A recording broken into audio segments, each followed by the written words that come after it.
And the best part, Odoo is more than just an accounting tool. It's an all-in-one business management software with 45 plus applications that scale as your business grows. And you can get the whole suite for 580 rupees per month per user.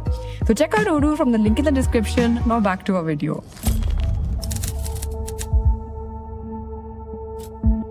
You know, the original promise from our government was brilliant. We were going to brew this fuel from waste, like crop residue or the paddy straw that farmers set on fire every winter, used to produce what's called second generation ethanol. Now that way, ethanol wouldn't compete with other food crops for land use, and no extra water would have been wasted either for it. But that promise has almost entirely failed to materialize. India's flagship 2G plant in Panipat has limped along below capacity for years. We hit our 20% target with essentially zero contribution from the clean version. So let me show you where our ethanol is actually coming from, because therein lie the many issues.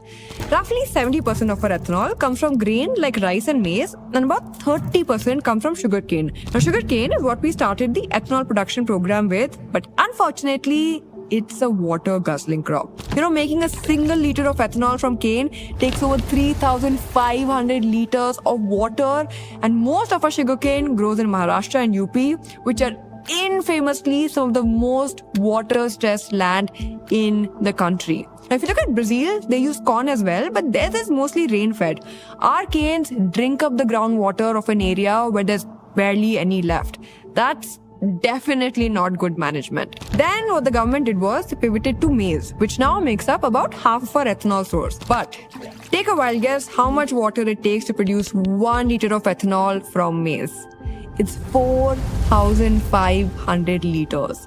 But as the demand for maize increased, its price also jumped from 15,000 to 25,000 per ton. Now, we used to be a maize exporter, but now we are tipping into being net importers. About 60% of the maize we did produce used to go to poultry and cattle feed. So the cost of those farmers increases, and subsequently, the price of chicken and eggs are increasing as well. Now, add to that, the surge in maize demand is causing farmers to switch to it instead of pulses and oil seeds, the crops at the center of the Indian platter. In other words, food prices will hike up and the edible oil imports bills will rise as well. The lack of proper management is causing our increase in self-reliance in energy to decrease our self-reliance in food. And finally, we have rice, the worst managed of the lot.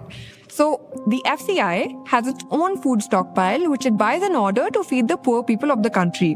But it's that very rice that they are selling to ethanol distilleries. Now, you have to realize here, okay, those grains were brought using our tax money and was meant for the lesser privileged people of this country. Right now, broken rice makes up 25% of the free ration